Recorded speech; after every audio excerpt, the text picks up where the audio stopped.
नमस्कार दोस्तों, आपका हमारे YouTube चैनल सक्सेस लाइन में दिल से स्वागत है। चाणक्य नाम लेते ही आपके दिमाग में ये आता होगा कि ज्ञान की कोई बात आने वाली है। बात बिल्कुल सही है दोस्तों, लेकिन जहां तक मैंने आचार्य चाणक्य के बारे में पढ़ा है, उन्होंने अपनी चाणक्य नीति में जो भी नीतियां लिखी है वो जीवन के सत्य पर आधारित है। तो आइए आज यहाँ उनकी एक नीति की चर्चा करते हैं। अगर आपका कोई अपमान करे तो आप क्या करोगे? चाणक्य के अनुसार अगर कोई आपका पहली बार अपमान करे और आप कुछ भी ना कहे या उसको सहन कर ले, तो उनकी नज़र में आप समझदार इंसान हैं। और अगर वही इंसान दोबारा अपमान करे फिर भी आप अपने गुस्से को कंट्रोल कर ले, तो आप महान हैं। लेकिन अगर कोई आपका बार बार अपमान करे और आप कुछ भी ना करे, तो आप चाणक्य की नज़र में सबसे बड़े मूर्ख हैं। इसको एक एग्जाम्पल के माध्यम से समझने की कोशिश करते हैं। दो दोस्त थे, एक का नाम विजय था और दूसरे का नाम अंकित था। विजय सीधा बच्चा था और अंकित बदमाश था। दोनों दोस्त स्कूल में साथ पढ़ाई करते थे, लेकिन अंकित विजय की बार बार मजाक उड़ाया करता था। अंकित हमेशा ऐसा कोई भी मौका नहीं छोड़ता था जिसमें उसकी बेइज्जती ना हो। अब ऐसा करते करते उनकी स्कूल लाइफ तो खत्म हो गई, लेकिन अंकित का यह स्वभाव उसके साथ ही रहा। जैसे उसकी नौकरी लगी तो उसने उसको फेसबुक पर सर्च किया। अंततः उसको विजय का नंबर मिल गया और उसको मैसेज किया, हेलो लूजर, आजकल तुम कहाँ हो? मेरे हिसाब से तुम कोई चाय की दुकान चला रहे होंगे। बहुत ही जल्द मैं तुमसे तुम्हारी चाय की दुकान में मिलूंगा और हम खूब सारी बातें करेंगे।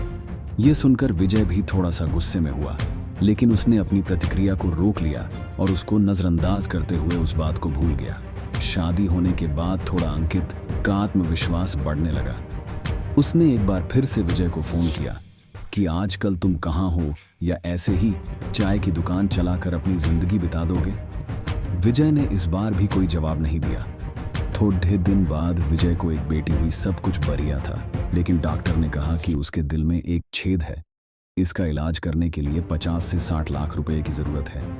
विजय की तो ऐसी की तैसी हो गई, क्योंकि ना तो उसके पास कोई लाखों रुपए वाली जॉब थी और ना ही उसके पास इतने रुपये थे जिससे वो इलाज करवा सके। मतलब कुल मिलाकर विजय के बस की बात नहीं थी। उसने डॉक्टर को मना कर दिया कि उससे ये सब व्यवस्था नहीं हो पाएगी, लेकिन अचानक एक दूसरे डॉक्टर ने केस को गंभीर मानते हुए ऑपरेशन फ्री में कर दिया। और अंकित को यह सुनकर बहुत खुशी हुई और इंतजार करने लगा कि कब ऑपरेशन खत्म होगा और कब वह अपनी बच्ची एवं उस डॉक्टर से मिल पाएगा। फाइनली इंतजार की घड़ी खत्म हुई और डॉक्टर विजय और उसकी बेटी अंकित के सामने आ चुके थे। अंकित की आंखें नम थीं और बेटी को लेने के बाद उस डॉक्टर के पैरों में गिर गया। आप समझ सकते हो कि ऐसा क्यों हुआ। जिस डॉक्टर ने ऑपरेशन किया था वह डॉक्टर विजय था, वहीं जिसका विजय पूरी जिंदगी मजाक उड़ाया करता था। अंकित के पैरों में गिरकर माफी मांगी, क्योंकि वो शर्मिंदा है अपनी हरकतों के ऊपर कि उसने जिस दोस्त की इतनी मजाक उड़ाई है वो आज काबिल है। उसने उस दोस्त की मदद की है जिसने हमेशा उसकी मजाक ढाई। उसने कहा कि विजय मुझे माफ कर दो, मैं तुम्हारा एहसान नहीं भूल पाऊंगा। लेकिन दोस्त ऐसा नहीं है, यह मेरा फर्ज था और दोस्त होने के नाते मैंने तुम्हारे साथ ऐसा किया।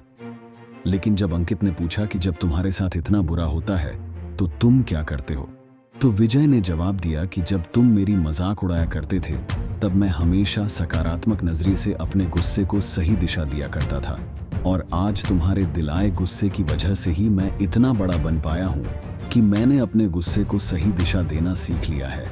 दोस्तों, कुछ लोग नेगेटिविटी में भी पॉजिटिविटी ढूंढ लेते हैं और कुछ लोग नेगेटिविटी को हमेशा ब्लेम करते रहते हैं। आशा करता हूँ कि आपको इन बातों का मर्म समझ में आया होगा, और अगर चाणक्य नीति को आप अपने जीवन में उतारते हो तो यकीनन आप भी एक दिन उस मुकाम को हासिल कर पाओगे जहां पर आप जाना चाहते हैं। अगर आप आचार्य चाणक्य की ओर भी नीतियों को जानना चाहते हो और उनकी सोच को समझना चाहते हो, तो आप बिल्कुल सही जगह पर हो। यहाँ पर आपको आगे इससे भी बेहतर चीजें मिलती रहेंगी, और मुझे आपका साथ चाहिए। आपका कीमती समय देने के लिए दिल से शुक्रिया।